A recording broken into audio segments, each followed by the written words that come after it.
Okay, it's 1 a.m. out in the hill country. I was in town playing music with friends and hanging with my old friends. Well, now you can't see the fog. See it off the lights and everything? Yeah, you can see it in the camera real well. That is pretty cool. That's good news.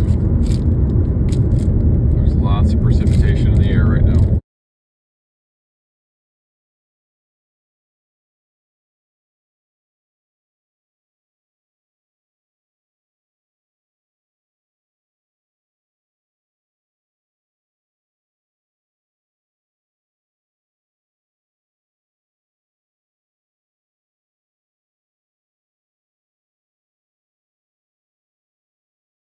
So nice to drive out of your neighborhood on a rainy morning when it's already nearly 8 a.m. but no one's out. This is a rural area. Wow, what a beautiful scene. What a blessing. Lots of moisture in the air, but the forecast shifted from strong chances of rain around 6 a.m. and then around, I think, 9 or 10 a.m., something like that. There were 2 spikes in the morning and then again at evening. So just evening. So no reason not to water. I was actually telling people in the Rainmakers Club in the email yesterday, like, there's water in the rain right now. These trees are so parched. Here in central Texas, we're 44 inches behind in the last four years, excuse me, according to the local meteorology social media. And now the reason of watering in the rain, 44 inches behind. We only get 34 inches a year, something like that. So in 4 years, we're more than a year behind. In fact, we're nearly 1.5 years behind, getting closer to that. Especially when you factor in that we've had just insane bad weather. It's been extreme freeze, extreme heat, long duration extreme heat, extreme winds, extreme ice. 2 incidents where the ice were covering the trees. The second one caused 30% canopy loss in Austin. That was just like 2023. So now we're in the spring of 2026, looking out on a misty landscape, but definitely not what it used to be. I had to clear out my phone to stop working. It's still not really working, but I've got photos from 2023, 2024 or 2022 that just, Austin looked very different. It was much, much greener. The whole light aspect just looks like it's bathed in emerald light. It's wild. So the good news is we can get all that back, but we have to get to work. Look at how yellow these poor trees are. That's just not normal at all. And people are blindly or, willingly or ignorantly just going, well, oh well. But the reason you water in the rain is because it's severe here. It's actually one of the worst droughts in the world. And that's what happened this winter. We went from getting hit hard and being damaged to another, winter of just hell. And actually the worst winter of all because it was 80 the day after Christmas, etc. We're low on rain, we're high on heat, we're high on winds, and then we're also high on extreme cold and ice. And all of those things are desiccating. So imagine you're like a brittle cracker trying to get moist, trying to get your roots to resettle, and there's not as much life in the soil and yada, yada, yada. But it will all come back. It will all come back really quickly if you stop cutting it, start watering the trees, and just let it be wild and beautiful. That's the last thing I'll say is it is the easiest job in the world to chop down a tree or pull a chain over a landscape and clear land, to mow your vegetation. And it's become like some ideal of safety, and it's fucking the opposite, people. You actually have to have vegetation to not catch fire. And we are creating desertification right here in Central Texas. Where I'm driving right now, none of this used to be visible. It's so insane. Every time I drive down this road, I go into a rant. But it's a heartbreak. Because not only are we ruining Texas trying to regrow from the damage that was done over the last 150 years, because we've got so many more people and so many more tools to do it, we just do it all, you know. All of this was a forest a year ago. This warehouse and the pad next to it are going up like every day. This thing didn't exist, you know. We have to realize that what we're doing by putting buildings inside of the last pieces of wilderness is ruining that functionality. And that when people start cutting everything, they eliminate the ability of the landscape to keep itself moist. And it becomes vulnerable and brittle. And it's not that it's well known. If you're a person who's thinking, I don't know what I'm talking about right now.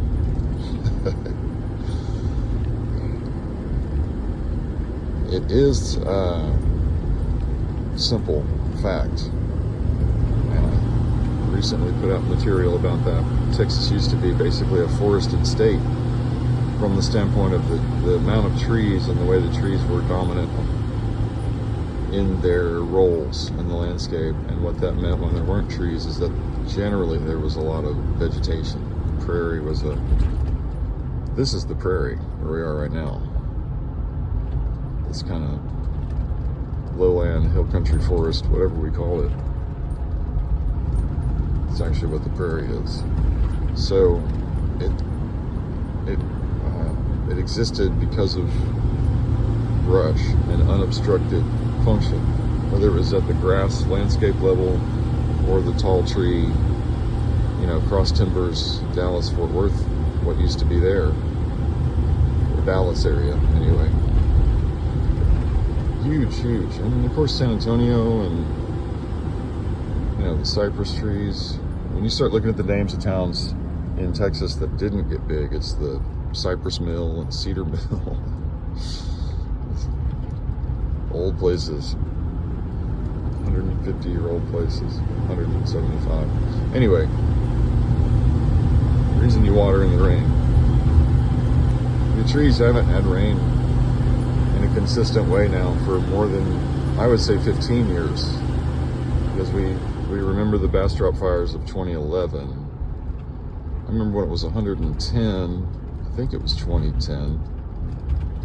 So that was probably around the time of the first oh my god year. I also remember bad rains in the 2000s. So not only do we need to rehydrate our trees, but we need to really kind of think of compassionately, you know, and also I think admire their ability to take what comes and still seek a beautiful life when they have the opportunity to express that. And I get that opportunity with hydration and deep, slow hydration. So forgive me for not being able to look at the camera while I'm filming this, and for clearing my throat 100 times, and for being crass and straightforward. But that is the deal. Density is natural. Density supports itself. And scarcity creates drought. Okay, pull it into Dripping Springs. This is also really good.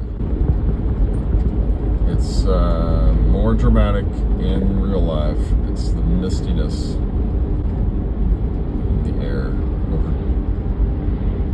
other side of downtown, other side of Main Street, which is also known as Highway 290. And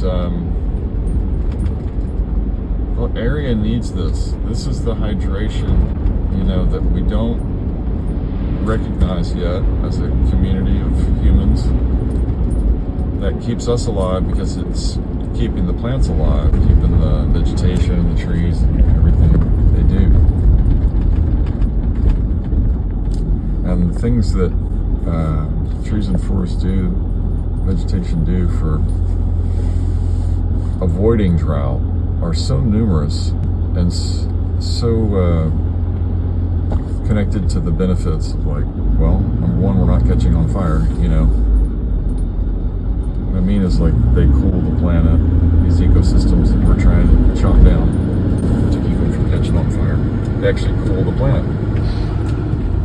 And I don't know if you noticed, but we've been in a heat wave situation this winter. Well, you know, stop freaking cutting everything. And we'll actually see a reversal of some of that quickly. And 1,000 other things, you know, because they exist by moving moisture through the air. So that fogginess, standing water, that's nice to see. It's just essential to the maintenance of life on land. You know, hello. But people don't know this. It's not popularly understood. It's not even kind of appreciated by the conservation community, in my opinion. Conservation science community, they're all kind of, not all of them, but this kind of an academic-y, disconnected perspective often.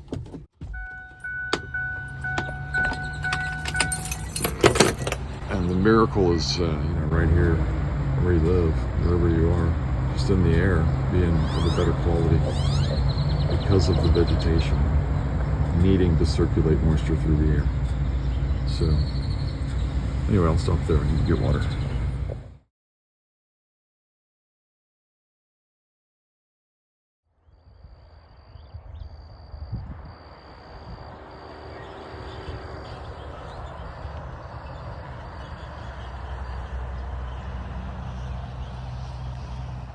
I'm going to work on this big tree today.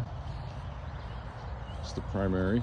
It's so amazing to walk on rained on ground out here. So it's definitely going to be interesting to see what happens as this really broad trunked old growth tree that I met yesterday. I gave it about 10 gallons yesterday. It's really wide. She's feels a little more male, this one, to me. About 4 feet at the base, like really broad and then brought up. So it's a live oak that really doesn't even have canopy until you go up about 30 feet. And it just keeps going from there. It's pretty rare. So, all right, let's see if this super moisture distributor to the sky activates some clouds, and then I'll also be watering these, which are large as well. And my plan is 300 here and 200 there, but, or no, 150 there. But it might turn out, you know, to be more 50-50 between the two. They'll tell me.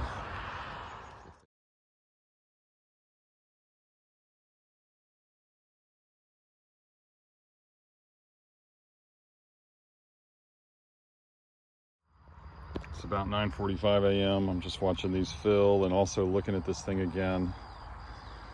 You know, the first limb, it's never been hacked at or trimmed that I can see. Well, maybe there's a, nope, that would be natural, or at least so old it's rebarked over the old wound. So the lowest limb is like, what am I, 6'5", 6'6", that's another 8 or more feet up there. It's like roughly 14, 15 feet, maybe 18, 20, I can't really tell. I don't know that kind of stuff. Look, off the ground. It's such a long way to the first limb. Wow. It's like, man, how old do you have to be, Mr. Tree? What is your story? And you know, what was it like when this area right here was full of water? This whole thing used to be a stream. This is a stream bed, a deep stream bed, like you would see closer to San Antonio where the rivers are. And maybe this can flow out from that. Maybe this is somehow artificial, but I'll go walk through in a minute while we're waiting for stuff to, or an hour later when we're waiting for stuff to drain. Some of it looks cut, but some of it looks natural. So anyway, kind of a wetland type environment, and this thing stands so tall. It's like, man, this is 500 years to get to this level of maturity. And then let me just walk out. Isn't that something? What a thing to hang out with somebody that's at least 300 years old, I would think. Way older than Texas. The real Texas, baby. Right here. Don't hook 'em horns. Climb them trees. Okay, I sometimes have a terrible sense of time when I'm out here with the trees and the buckets and just trying to time everything. Look how gorgeous it is today. But this is why I say this was a natural bed, because it just naturally drained into this bedrock. And I don't know if I can show it properly, but this is a little further down the property. It's like this is a waterfall. And you know, it developed itself. And these are natural deep ponds. Maybe deepened by the people that probably grazed cattle here, or sheep or something. But it's pretty phenomenal because it looks to be 4 feet deep, 5 feet deep, which is, you know, completely unimaginable in 2026. People just think empty, dry.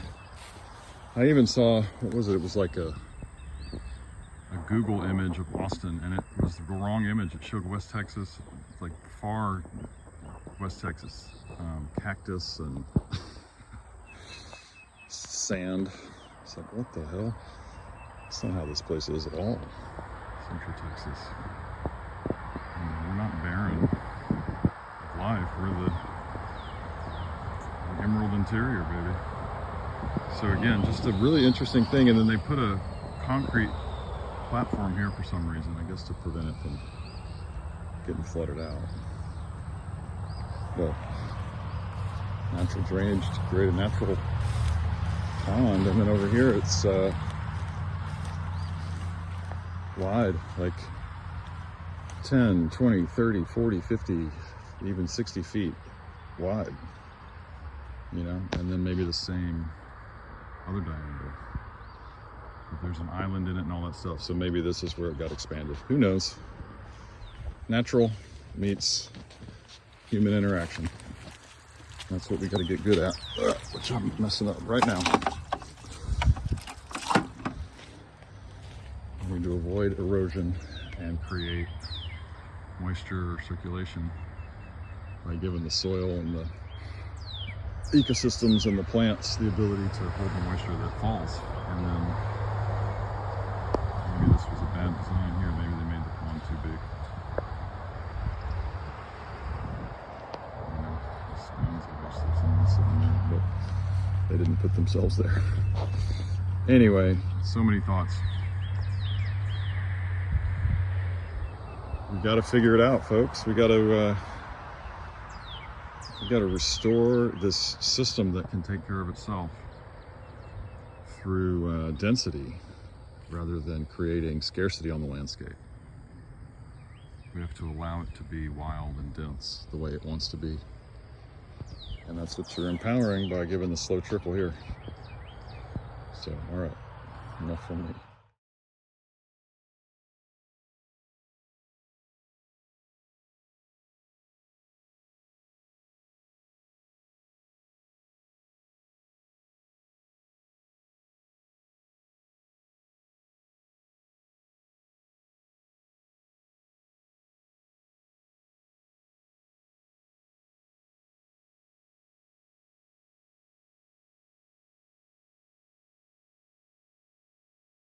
All right, it's 12:09 p.m. and just finished up everything. I have basically, all my kind of internal mental predictions have been, well, not all of them, but the macro scale, mega scale, whatever I should say, the stuff that interacts with the atmosphere, have been wrong. I thought we would get more drizzle. In fact, when I first poured water onto the trunk of this tree, maybe 100 gallons in or something like that, I just did a light, you know, had a 1/18 of a bucket, and we immediately got like 11 raindrops, real big, plop, plop. And then so I was thinking, cool, you know, we should be able to get these clouds to drop. Now my perspective on this then is like, okay, so the atmosphere and the trees are on a different page today than my human thinking about what we want, because there is rain up in there, so to speak. That's a lot of heavy moisture. There's a little bit of dits and dats out here on the landscape. Just a little bit of precipitation movement, but it's not like, it's obviously not falling. And that's fine. We just want to get it today. In fact, there's drops on my phone right now. But anyway, these trees have markers on them. So somebody established that they are on a registry of old growth, you know, heritage live oaks.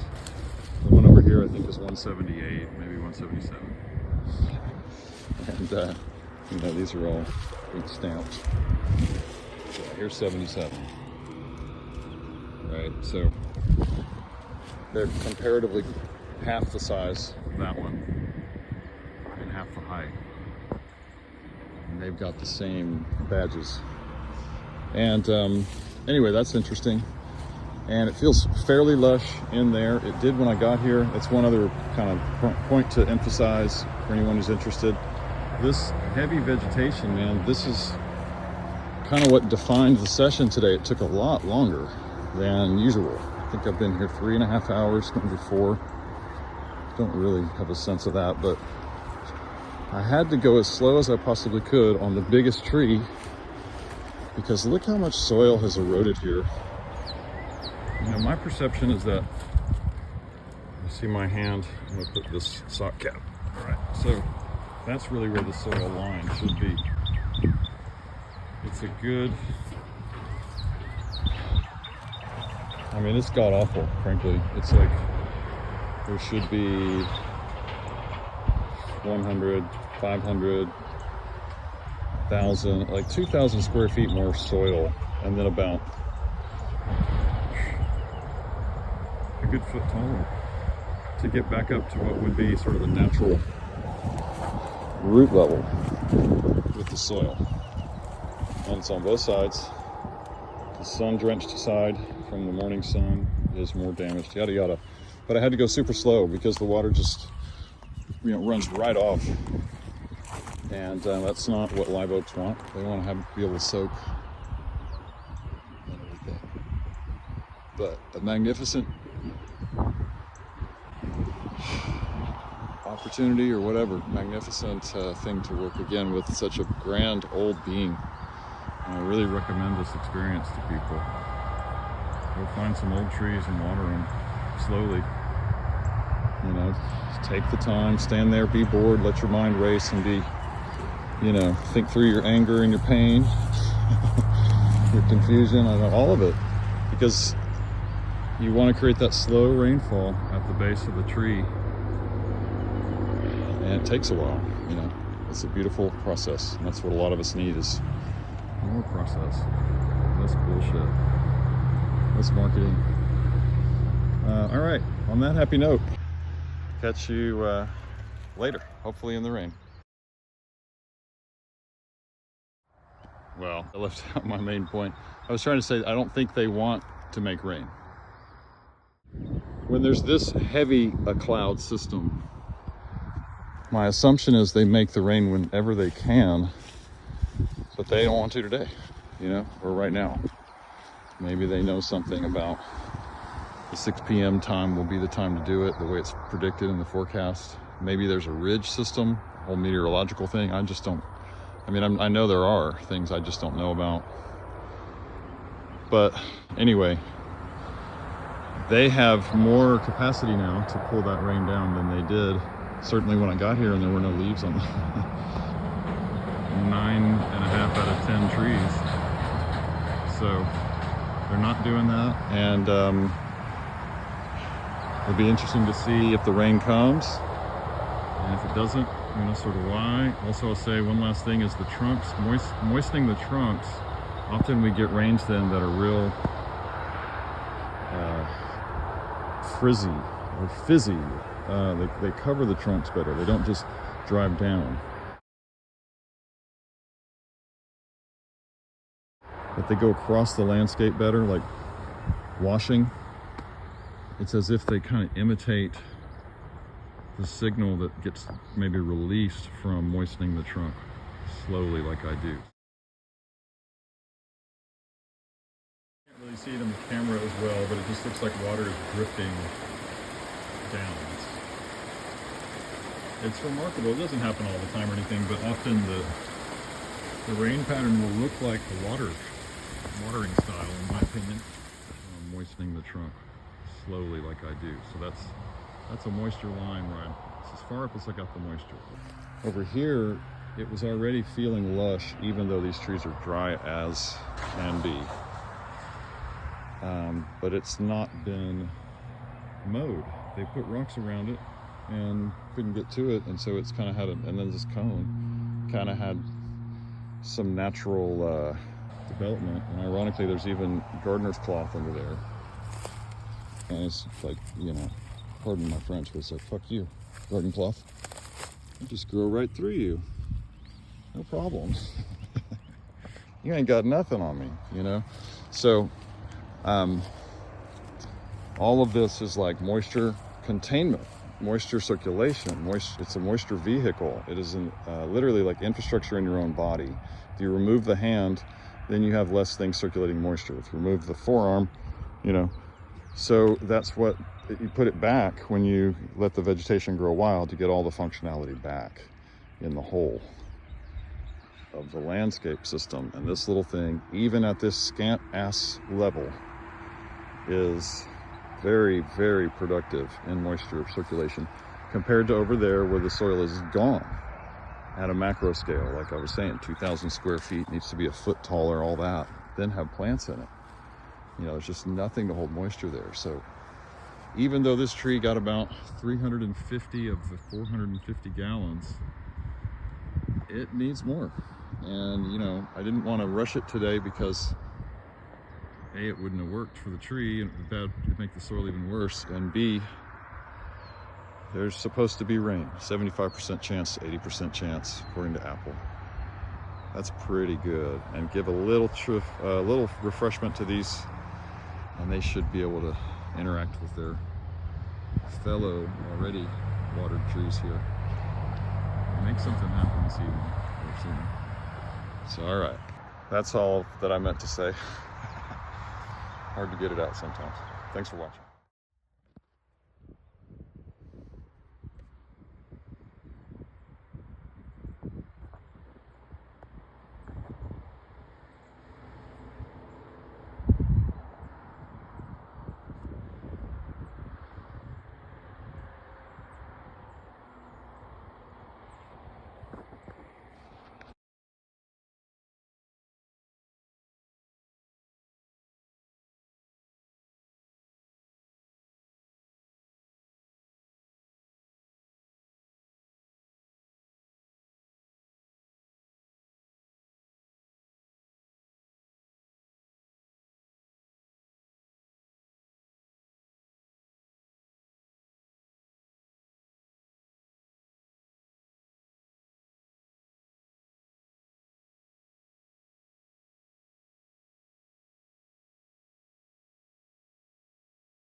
hath come.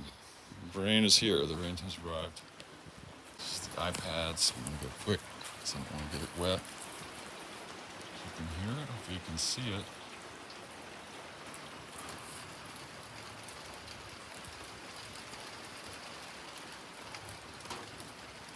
Very nice and light. Kind of like I was saying this morning, this is a coverage rain. It's splashy, splotchy. Very light though. So like there's a light coating over every surface. As you see here, actually, very slick, right?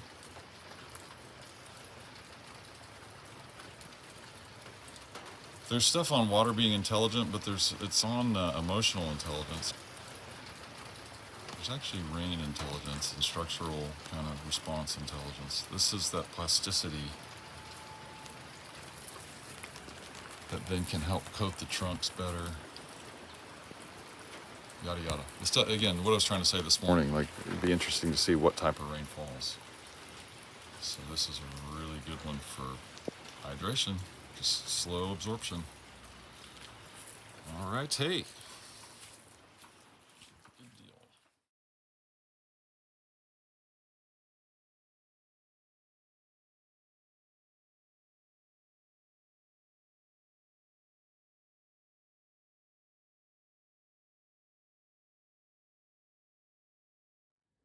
Okay, I want to show you the 68 is my location. I want to show you this is right now on the old Apple weather app. You can see how we're right at the center of the way the pattern organizes. And if I zoom out just a little bit, you can see the counter building up as the sort of arrowhead shape takes place with my site right in the middle. And if I zoom out and you can see Texas better, I can see that this formation organization thing is the only game in town. Well, not the only game. San Antonio's got a little something. And Dallas has a little something. But this big piece dissipates and focuses on us. And this is the kind of thing I see consistently, but not consistently enough to guarantee it. You know, it's not like it always organizes that way. It's a lava lamp. The atmosphere and the moisture cycles in the atmosphere. But you know, more times than not, you'll see something like this. That's like, all right, well, there you go. There's sort of pretty good evidence that as the thing's building, 8:30, 9 p.m. now, and looking towards the future, it's really kind of putting us right in the middle of the action.